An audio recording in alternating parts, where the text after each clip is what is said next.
Hi folks, this is another video for the Dark Wheel, and the question under discussion this time is, are ghosts real? If so, what are they? So if you're watching this on YouTube, you should probably go check out the Dark Wheel at thedarkwheel.wordpress.com, where you'll find other vloggers tackling this same question along with me. So, are ghosts real?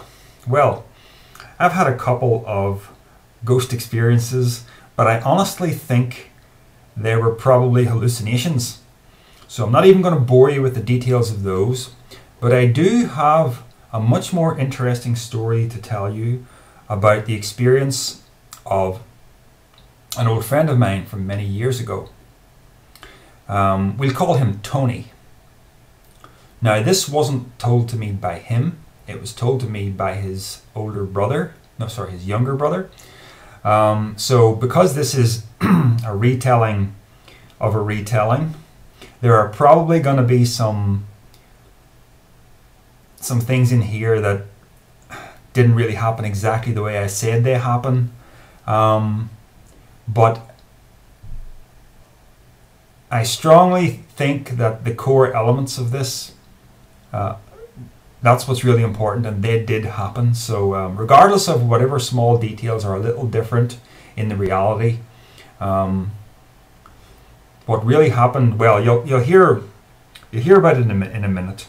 Now, obviously, I'm not expecting you to treat this as evidence of something. I'm just a guy on the internet telling a story. For me personally, because I know these people, yeah, it's closer to being evidence for me, but obviously you're the next person in the chain, so I realize that's different.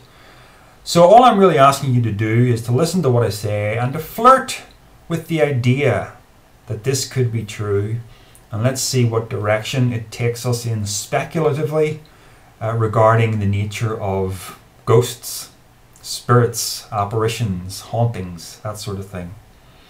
So the story goes like this. Tony, when he was a teenager, he was employed in the early mornings doing the milk round. That means him and his boss would go around on the milk float at the crack of dawn when it was still dark, probably 6 a.m, going around the neighborhood when no one else was awake, dropping off milk to various houses. So that was how he made a little bit of money.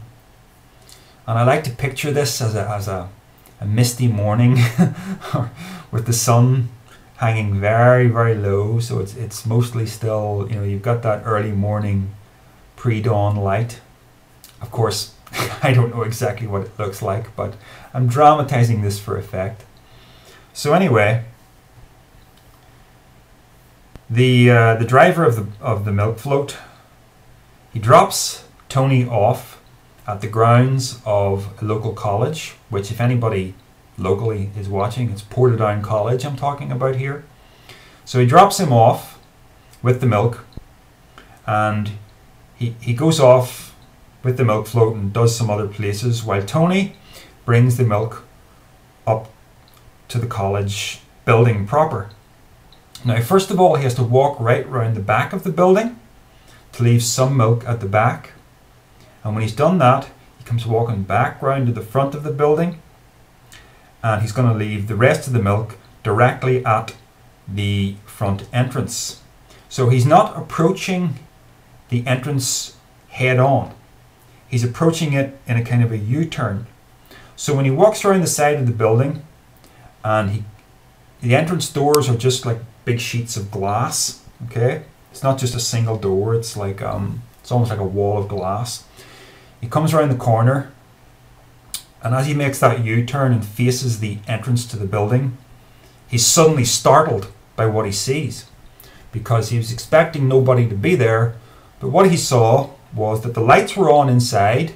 There was a drinks machine glowing in the corner of the foyer, and there was a man using one of those floor waxing machines, and the man wasn't paying Tony any attention. He was just waxing away. So Tony was like, "Oh, you scared the life out of me there." But the guy didn't pay him any heed. So Tony leaves the milk and he turns around away from the foyer. And as he's doing this, the milk float is coming back into the grounds of the school. And as Tony starts walking away from the building, the guy in the milk float is looking at Tony like this. And he's so frozen by what he sees that he actually ends up driving the milk float up onto the grass. So he goes to Tony like this, behind you, behind you. Tony spins around and there's nothing there. Now, what I mean by nothing is the lights are out. There's no guy in there with a floor waxing machine, and there's no drinks dispenser machine glowing in the corner of the foyer. It's not that it's switched off, it's not even there. It's just this empty, dark foyer, which was what he expected to see the first time he rounded the corner. Okay? So now Tony's like, what's going on? So he heads back over to the guy in the milk float, his boss, and his boss says, "Did you see that?" So Tony explains what he just saw. But the guy in the milk float goes, No, there were like 2 figures standing behind you. So, and that's basically the end of the story. But what's really interesting about this, the most interesting thing of all about this story, is that it was a shared experience.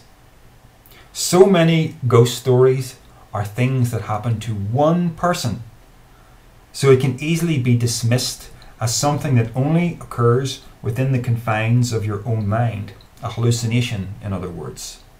But this was a shared experience. It was a very strange shared experience in that both parties saw something unusual, but they both saw something different. But because they both saw something, you can't just dismiss it as a figment of your imagination.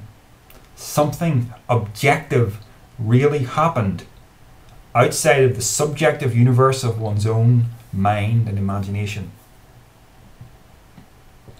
So, I would love to have been the person who had that experience, but I wasn't.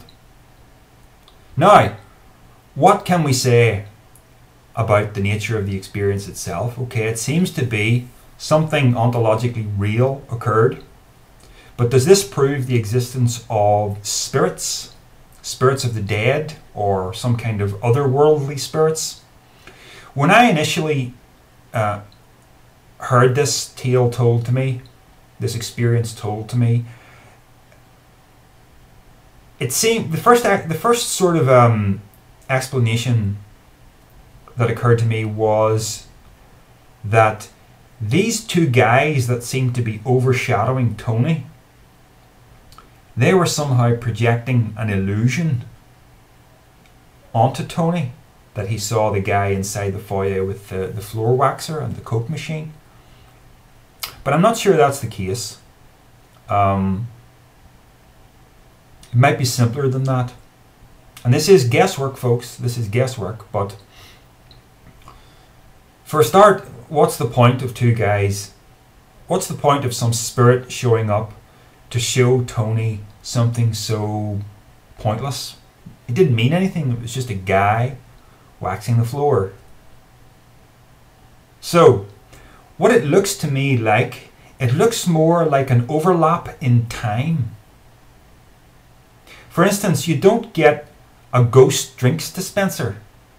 You know what I mean? Tony didn't just see a figure. He saw a figure and its environment. So it looks to me like, for whatever reason, there was some kind of fracture in time that allowed Tony to see something from another time overlapping his. And I think when the guy in the milk float arrived and he saw the 2 figures standing behind Tony, he didn't. When the story was told to me, I didn't get a description of those figures, so I don't know. But they were obviously strange enough looking to make the guy go like this.